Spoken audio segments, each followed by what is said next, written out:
नमस्कार मित्रों, महाचिति YouTube channel में एक बार फिर आपका हार्दिक स्वागत है। हिंदी वर्णमाला के वर्णों के स्वरूप और उच्चारण प्रक्रिया को लेकर इस आभासी मंच पर हम लंबे समय से चर्चारत रहे हैं। आज उसी की निरंतरता में हम अयोगवाह ध्वनियों का विचार करते हैं। जैसा कि पहले के वीडियो में भी संकेतित है, हमारी भाषा व्यवस्था में वर्णों के जो दो महावर्ग हैं, स्वर और व्यंजन, उनसे अलग दो ऐसे वर्णों का अस्तित्व है जो न तो स्वर में समा सकते हैं न व्यंजन में। वे हैं अनुस्वार और विसर्ग। विसर्ग को प्रातिशाख्य और शिक्षा ग्रंथों में विसर्जनीय भी कहा जाता रहा है। ये दो अलग वर्णों के रूप में मान्य हैं। इनके लिपि संकेत क्रमशः एक बिंदु और दो बिंदु के रूप में है। अनुस्वार किसी वर्ण के ऊपर एक बिंदु के रूप में और विसर्ग किसी वर्ण के आगे दाईं ओर दो बिंदु के रूप में लिखा जाता है। इनके लिपि संकेत को देखकर कई लोग भ्रमवश इन्हें उनकी मात्रा तक कह दिया करते रहे हैं। यद्यपि प्राचीन भारतीय ध्वनि वैज्ञानिक चर्चाओं में अनुस्वार और विसर्ग के स्वरूप को लेकर मत विविधता मिलती है, लेकिन दीर्घकाल व्याप्त इनकी विकास यात्रा और उससे मिली परिणतियों पर सूक्ष्मता से विचार करने पर ऐसा लगता है कि ये न तो स्वर में गिनने लायक हैं और न व्यंजन में ही रखकर विश्लेषित करने लायक। ये स्वर नहीं हैं, क्योंकि स्वरों की तरह स्वयं उच्चरित होने की क्षमता ये नहीं रखते, बल्कि स्वरों की वैसाखी पर ही ये उच्चरित होती हैं।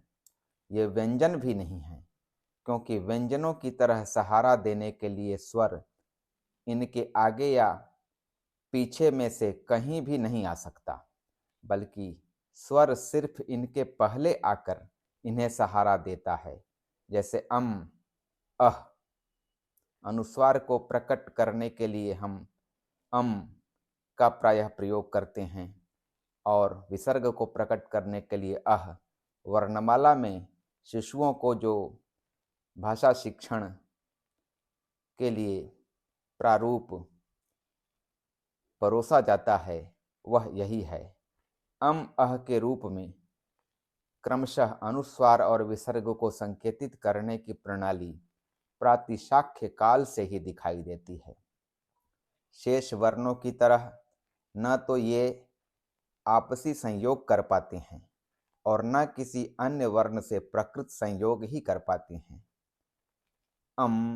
कह आदि संयोग नहीं है, बल्कि इनके खड़े होने का एकमात्र तरीका है। अनुस्वार और विसर्ग पूर्ववर्ती स्वर, अर्थात पहले आकर जो स्वर इन्हें सहारा देता हो उसी के अंग माने जाते हैं, जैसा कि ऋक् प्रातिशाख्य में कहा गया है। वाजसनेय प्रातिशाख्य में अनुस्वार और विसर्ग को अयोगवाह नामक श्रेणी में शामिल किया गया है।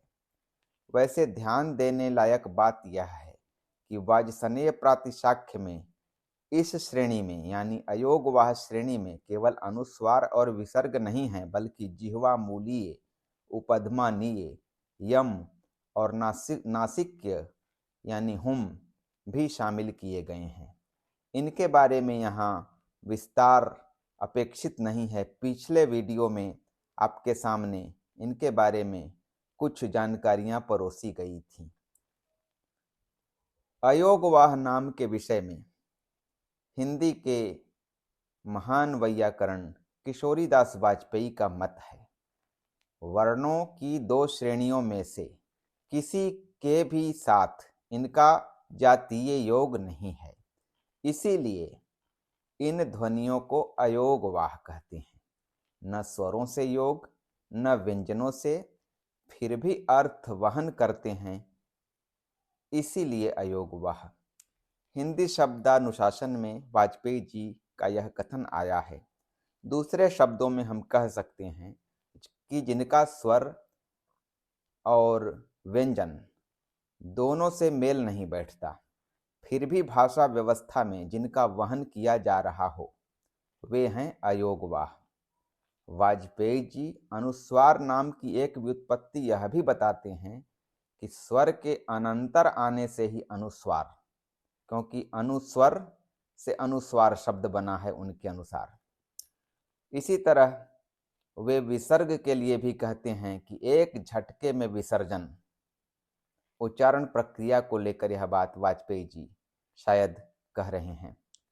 वैसे तो अनुस्वार और विसर्ग का यथार्थ उच्चारण पर्याप्त विवाद का विषय है, परंतु भारतीय भाषा शास्त्र की एक दीर्घ परंपरा में इनका जो ध्वनि शास्त्रीय या औच्चारणिक विवेचन मिलता है वह कुछ इस तरह से है।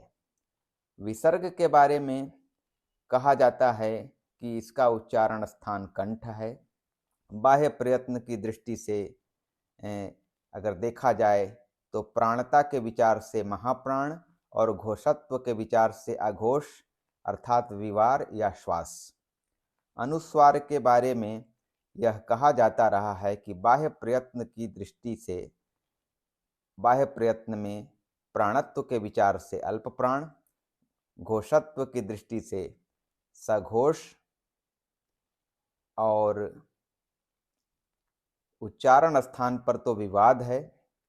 इसे शुद्ध नासिक ध्वनि कहा गया है, परंतु सवाल है कि नासिका को क्या हम उच्चारण स्थान मान सकते हैं?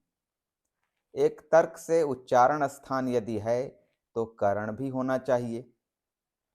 हम जानते हैं कि ध्वनि का उच्चारण स्थान कर्ण का खेल है। स्थान उच्चारण प्रक्रिया में स्थिर रहने वाले वागंग हैं और कर्ण चलायमान होने वाले वागंग हैं। तो अगर नासिका स्थान है तो फिर उसका कर्ण क्या है? किशोरीदास वाजपेयी वर्गीय पंचम वर्णों यानी अंग, य, ण, न, म, जिन्हें वे अनुनासिक अल्प प्राण कहते हैं, को द्विस्थानीय मानते हैं।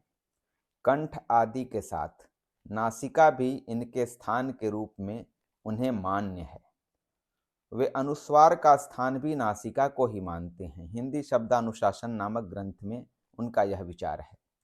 नासिका को स्थान मानने के संदर्भ में भाषा विज्ञान की भारतीय परंपरा और पाणिनि नामक महद ग्रंथ में रामदेव त्रिपाठी का मत है कि नासिक्यता की चर्चा प्रयत्न तथा स्थान दोनों प्रकरणों में है।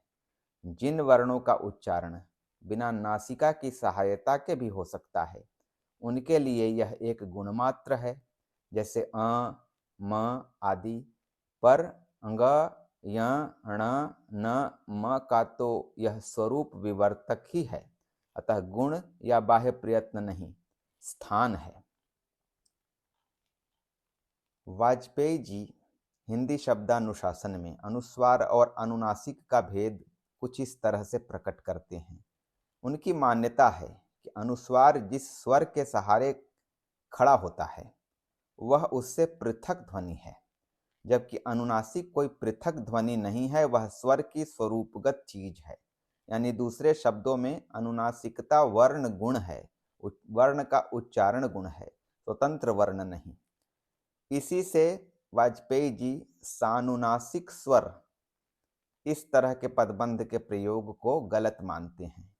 अनुनासिक स्वर लिखना उन्हें सही लगता है, क्योंकि उनके अनुसार अनुनासिक विशेषण है और अनुस्वार संज्ञा।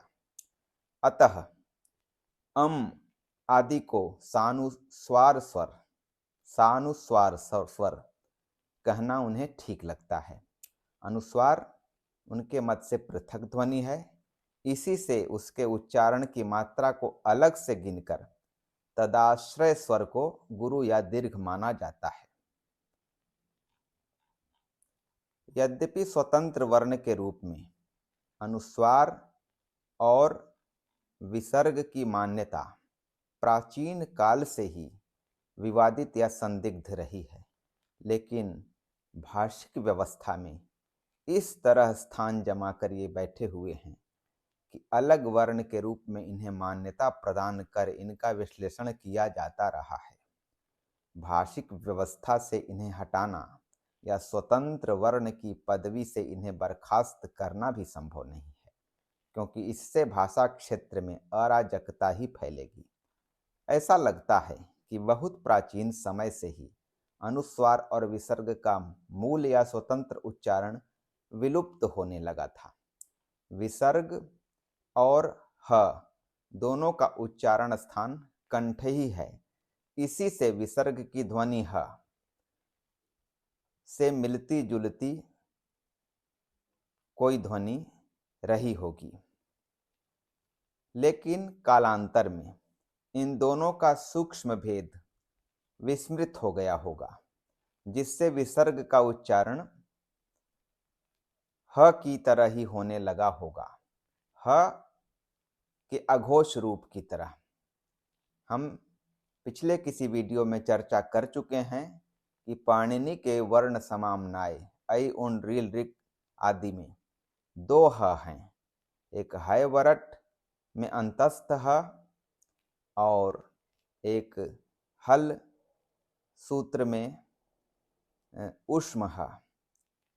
तो अघोष ह अंतिम ह उष्म ह है, तो अनुस्वार का उच्चारण अघोष ह की तरह होने लगा।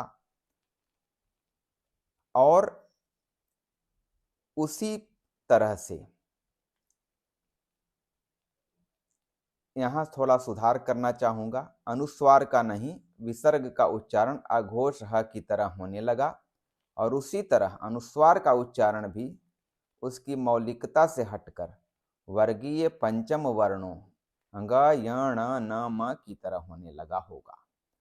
उसी स्थिति में इन दोनों को व्यंजनों में गिना जाने लगा। इसे किशोरीदास वाजपेयी बिल्कुल गलत मानते हैं, अर्थात लोग अनुस्वार को वर्गीय पंचम वर्णों और विसर्ग को ह का ही स्थानापन्न समझ लेते हैं। उसे वाजपेयी जी सही या उचित नहीं मानते, लेकिन इस तरह की व्याख्या कि अनुस्वार और विसर्ग को व्यंजन मान लेने वाली जो व्याख्या है, उसी के अनुरूप कई भाषा विज्ञानी उस तरह की शास्त्रीय व्यवस्था भी देने की ओर उन्मुख हो जाते हैं। ऋक् प्रातिशाख्य में तो अनुस्वार के बारे में कहा गया है कि यह न स्वर है न व्यंजन। कुछ इस प्रकार से वाक्य है, अनुस्वारो व्यंजनम वा स्वरो वा, यानी अनुस्वार या तो स्वर है या व्यंजन। एक व्याख्या इसकी यह है कि अनुस्वार न स्वर है न व्यंजन। रामदेव त्रिपाठी भी हिंदी भाषा अनुशासन नामक अपने विशाल व्याकरण ग्रंथ में एक जगह कहते हैं, वास्तव में अनुस्वार और विसर्ग दोनों व्यंजन के ही रूपांतर हैं। ये व्यंजनों से ही विकसित होते हैं और व्यंजनों में ही परिणत। पंडित किशोरीदास वाजपेयी ने हिंदी शब्दानुशासन में कहा है कि संस्कृत व्याकरण के अनुसार म को प्रायः और न को कभी कभी अनुस्वार होता है, और अनुस्वार का भी यथास्थान ग य ण न म हुआ करता है। स्वतंत्र वर्ण के रूप में अनुस्वार के उच्चारण की प्रवृत्ति सदियों से छीजती रही है, जिसका परिणाम यह हुआ कि पंचम वर्ण यानी नासिक के वर्ण यानी ग य ण न म ने उनकी जगह ले ली। इसी से लोग समझने लगे कि अनुस्वार इन्हीं के लिखने या प्रकटीकरण का तरीका भर है। परंतु ढेर सारे विश्लेषक यह भी मानते हैं कि प्राचीन भारतीय भाषा व्यवस्था में अनुस्वार का जो स्वतंत्र उच्चारण था, वह अंतस्थ यानी य र ल व और उष्म यानी श श स ह व्यंजनों के संसर्ग में इनसे पूर्व मान्य था। जैसे संयम, हंस आदि शब्दों में अनुस्वार मान्य था। उच्चारण प्रक्रिया को दृष्टि में रखकर कहा जा सकता है कि स्वर तंत्री से मुख की ओर आगे बढ़ी निःश्वास वायु को मुख गुहा को पूरी तरह बंद करके केवल नासिका से गुजरने को बाध्य किया जाए तो उस प्रयास में गूं जैसी जो ध्वनि उच्चरित होती है वही है अनुस्वार। इस संदर्भ में थोड़ा औच्चारणिक प्रक्रिया को हम विस्तार से देखें। स्वर तंत्री से आगे बढ़ी निःश्वास वायु पूरी की पूरी मुख विवर से गुजरेगी या थोड़ी सी नासिका विवर से भी गुजरेगी अथवा मुख्य रूप से नासिका विवर से ही गुजरेगी या पूरी की पूरी नासिका विवर से ही गुजरेगी, इसका निर्धारण काकल यानी कौवा समेत कोमल तालु करता है। उच्चारण के समय आमतौर पर ये दोनों यानी काकल समेत कोमल तालु ऊपर जाकर नासाद्वार को बंद किए रहते हैं, जिससे निःश्वास वायु मुख विवर में से ही निकलती रहती है। लेकिन कुछ स्थितियों में ये दोनों नीचे झुककर नासाद्वार को खोल देते हैं, जिससे मुख के साथ नासिका विवर से भी निःश्वास निकलने लगता है। यदि कोमल तालु और काकल ज्यादा नीचे झुक जाएं तो निःश्वास को मुख विवर की अपेक्षा मुख्यतः नासिका विवर से ही निकलना पड़ता है तथा यदि वे कुछ और अधिक नीचे झुक जाएं तब तक ऐसी स्थिति बन जाती है जब निःश्वास केवल नासिका विवर से ही निकल पाएगा। इस प्रकार उच्चारण प्रक्रिया की 4 स्थितियां हो गई। पहली स्थिति में यानी जब निःश्वास वायु केवल मुख विवर से निकले, निरनुनासिक या अनासिक्य वर्णों का उच्चारण होता है, जैसे अ, क, प आदि। दूसरी स्थिति में स्वरों का अनुनासिक उच्चारण होता है, जैसे अ, उ आदि। तीसरी स्थिति में वर्गीय पंचम या नासिक्य व्यंजन वर्णों का उच्चारण होता है, अंग, य, ण, न, म। और चौथी स्थिति में यानी जब मुख विवर पूरी तरह से बंद हो जाए उस स्थिति में अनुस्वार का उच्चारण होता है। एक विशेष बात यह है, अनुस्वार का उच्चारण तभी होगा जब दोनों होंठ सटे यानी मुख बंद हो, तब केवल नासिका से ही निःश्वास गूं जैसा करते हुए निकलता है।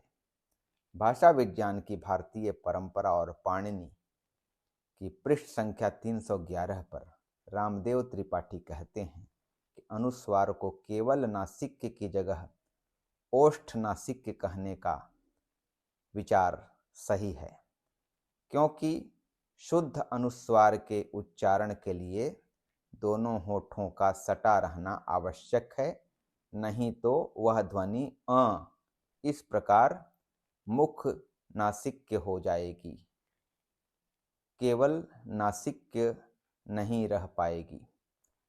हिंदी जनता की ऐसी उच्चारण प्रवृत्ति रही नहीं, जिससे अनुस्वार अब उच्चारण में नहीं रह गया है, वह केवल लेखन में रह गया है। जैसे कि अन्य कई ध्वनियों का केवल लेखन में ही अस्तित्व है, जैसे री को लोग स्वरवत तो नहीं बोल पाते, वैसे भी देखा जाए तो मूर्धा से स्वर निकालना बहुत कठिन या असंभव जैसा कठिन या दुस्साध्य है। बहुत प्राचीन काल में ही इस प्रकार के वर्ण का उच्चारण लोग भूल चुके थे। तो री भाषा की व्यवस्था में लेखन में अस्तित्व में तो है, लेकिन कहीं उसे र, कहीं री, कहीं रू और कहीं रे भी इस तरह से बोला जाता है, स्वर व्यंजन मिश्रित रूप में। आजकल तो लोग मूर्धन्य श को भी बोल नहीं पाते, तालव्य श में ही उसे परिणत कर दिया गया है। ऐसा कई भाषा विज्ञानी लक्षित करते हैं। च वर्ग का जो पंचम वर्ण है य, उसे भी लोग य के अनुनासिक रूप य के रूप में बोलते पाए गए हैं। और इसी तरह कुछ और भी उच्चारणों को लेकर बात की जा सकती है। तो अनुस्वार का उच्चारण यानी जो सदियों पहले मूलभूत उच्चारण होता था, वह भले सुरक्षित नहीं रह गया है, लेकिन भाषा व्यवस्था में लेखन के स्तर पर इसका अस्तित्व है और उसे बनाए रखना भाषा व्यवस्था की वैज्ञानिकता के लिए जरूरी है। अनुस्वार उच्चारण के स्तर पर भले अक्सर पंचम वर्णों से भिन्न नहीं है, लेकिन ऐसी शास्त्रीय व्यवस्था की जाती रही है कि केवल अंतस्थ और ऊष्म यानी य से ह तक वर्णों के संसर्ग में ही इनसे पूर्व अनुस्वार की सत्ता मानी जाए। शेष जगह वर्गीय पंचम वर्ण का प्रयोग मान्य है। इसकी चर्चा हमने पीछे हंस आदि उदाहरणों से की है। लेकिन संग्राम इस शब्द में पंचम वर्ण अंग रहेगा, अनुस्वार नहीं। यह व्यवस्था प्राचीन काल से चली एक लंबी परंपरा में रही है और यह व्यवस्था लंबे समय तक मौजूद रही थी हिंदी लेखन में। लेकिन आज सरलीकरण के नाम पर या सरलीकरण के प्रभाव में आकर हिंदी में सर्वत्र अनुस्वार का राज्य हो चला है। सरलीकरण का हम क्या करें? सरलीकरण का तो प्रवाह यहाँ तक बढ़ा कि लोग अनुनासिकता, जिसका संकेत चंद्र बिंदु से होता है, उसकी बजाय भी लोग अनुस्वार से करते पाए गए। जैसे हंस और हंस में उन्होंने कोई फर्क ही नहीं रहने दिया। लेकिन हिंदी की पुरानी पांडुलिपियों में ऐसी स्थिति नहीं रही। अनुनासिकता का संकेत चंद्रबिंदु से अनिवार्य रूप से रहा। मेरे द्वारा जयशंकर प्रसाद के विख्यात महाकाव्य कामायनी की पांडुलिपि देखी गई थी। उसमें प्रसाद जी ने अगर किसी वर्ण के ऊपर भी मात्रा लगी हो, जैसे में, वहाँ भी चंद्रबिंदु का प्रयोग किया था। अनुनासिकता का गुण है इसलिए। लेकिन ऐसी समस्या न हो तो भी कई लोग अनुनासिकता यानी चंद्र बिंदु की जगह अनुस्वार का प्रयोग करते पाए जाते हैं। कुछ मुद्रित पुस्तकों में भी मैंने मीरा के ऊपर चंद्र बिंदु लगा के जो रूप बनता है मीरा, चूँकि राजस्थानी में यही नाम है तो मीरा लिखना चाहिए, लेकिन लोग मीराम रा के ऊपर बिंदु लिखते या मुद्रित करते पाए जाते हैं। तो यह जो समस्या है अब तो लेखन में भी और छपाई में भी आए दिन दिखाई दे जाती है। जबकि विश्वनाथ प्रसाद मिश्र की पुस्तक वाङ्मय विमर्श में मैंने पाया था, उसकी जो पुरानी प्रति थी, पुराना संस्करण था जो वाराणसी से प्रकाशित था, उसमें प्रसाद जी ने कामायनी में जिस तरह अनुनासिकता या चंद्र बिंदु का सर्वत्र प्रयोग किया था आवश्यकता के अनुसार, उसी तरह से मुद्रित पुस्तक में वाङ्मय विमर्श में भी अनुनासिकता का प्रयोग हुआ था। हिंदी के प्रमुख व्याकरणों का समीक्षात्मक अनुशीलन शीर्षक अपने शोध प्रबंध का टंकण जब मैं आज से करीब 20-21 साल पहले करवा रहा था, तब भी मैंने इसका विवेक रखा था। जो शीर्षक है हिंदी के प्रमुख व्याकरणों, तो नो के ऊपर चंद्रबिंदु, और इसी तरह से जहाँ जहाँ ऐसी स्थिति हो अनुनासिक उच्चारण की, वहाँ आग्रहपूर्वक चंद्रबिंदु टंकक महोदय से लगवाया था। तो आवश्यकता है हमें इस जागरूकता की कि कहाँ अनुस्वार का प्रयोग हो और कहाँ चंद्रबिंदु का। इसका विवेक रखें। भले हम लिखने में या मुद्रण में कभी सुविधा का ख्याल रख लें, लेकिन कम से कम हमारा ज्ञान पक्ष स्पष्ट होना चाहिए कि मैं में चंद्रबिंदु वास्तविक है, अनुस्वार नहीं। और गांव में चंद्रबिंदु वास्तविक है, अनुस्वार नहीं। लेकिन संयम में अनुस्वार वास्तविक है, चंद्रबिंदु नहीं। और जहाँ जहाँ हम पंचम वर्ण जैसे संग्राम, चंचल आदि शब्दों में पंचम वर्ण की जगह अनुस्वार को सुविधावश लाते हैं, तो वहाँ भी उनका मूल उच्चारण क्या है, कौन सा पंचम वर्ण है, अंग है कि या है, इसका विवेक हम रखें। आज के वीडियो में इतना ही। जल्द ही किसी नए विषय पर कोई नया वीडियो लेकर मैं आपके समक्ष उपस्थित होऊंगा। तब तक के लिए नमस्कार।